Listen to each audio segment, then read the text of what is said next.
Touchdown? Yeah, we scored a touchdown. Woo!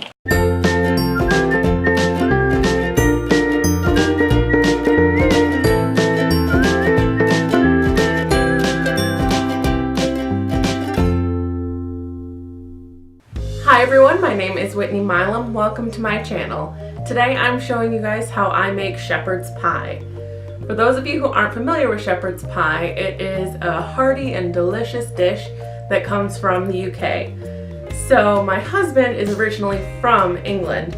He has family in England and in Scotland, so this is actually his family's recipe.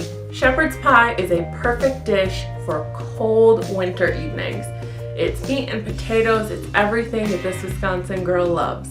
It's also a great dish for making a big batch and then portioning it and either putting it in the freezer or in the fridge for later in the week, which is what I did this week. It's also got a pretty good ratio of carbs to protein, at least this version that I'm doing. Usually I load it up with a little bit more potatoes, but we're trying to be healthy, right? So here's how I make shepherd's pie.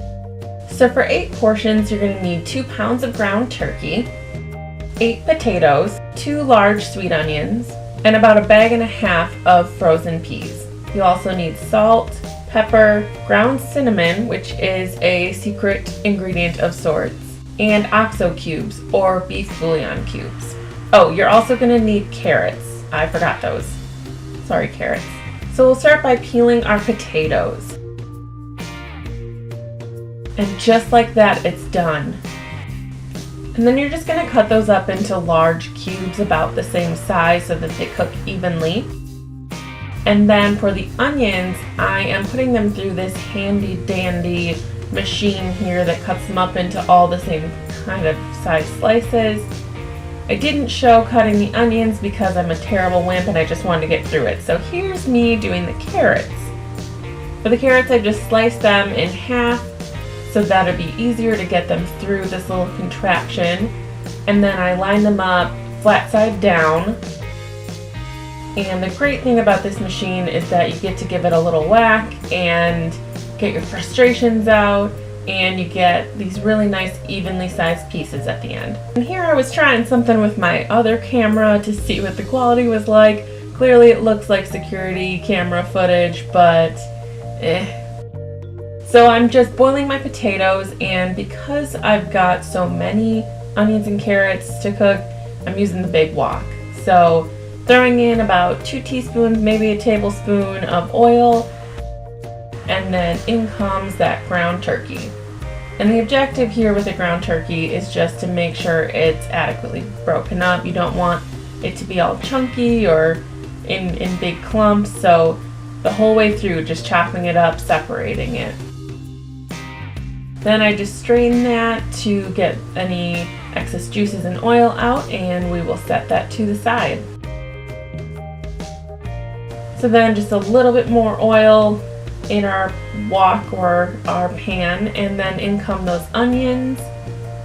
Give them a little toss in the oil, and then throw in those beautiful carrots. Again, give it a toss, make sure that they're mixed well. And then while those are softening, I'm just going to make my mashed potatoes. So the potatoes have been strained, and I added some salt, some minced garlic, a little bit of almond milk, and some chicken stock, and just 2 tablespoons of butter because, hey, butter.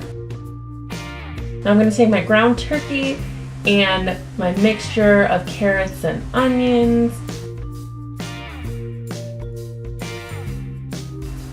and just give that a nice toss together.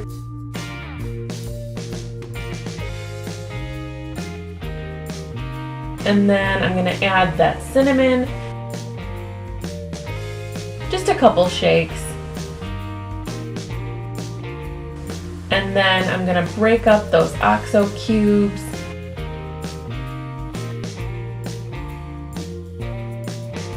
Gosh, I am just so strong.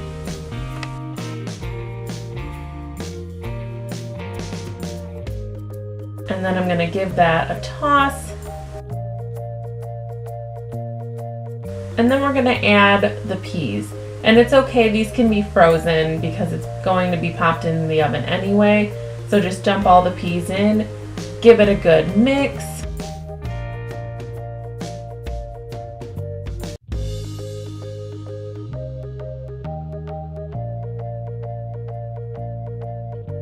And then I took a 9 by 13 inch baking pan, the biggest one that I have, because it's a lot of food here, and I'm just throwing that whole mixture in and spreading it out evenly.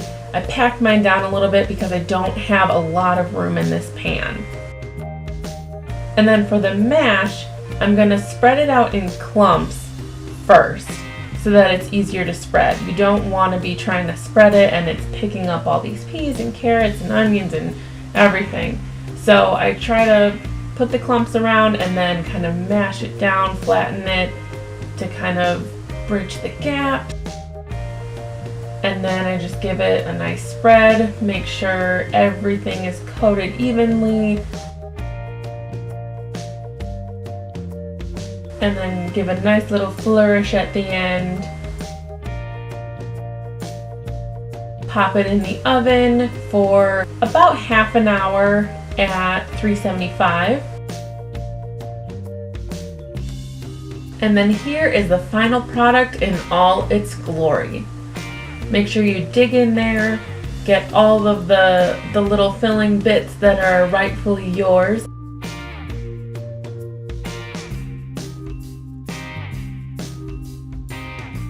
Make sure you go back in, catch any stragglers, load those up on your plate.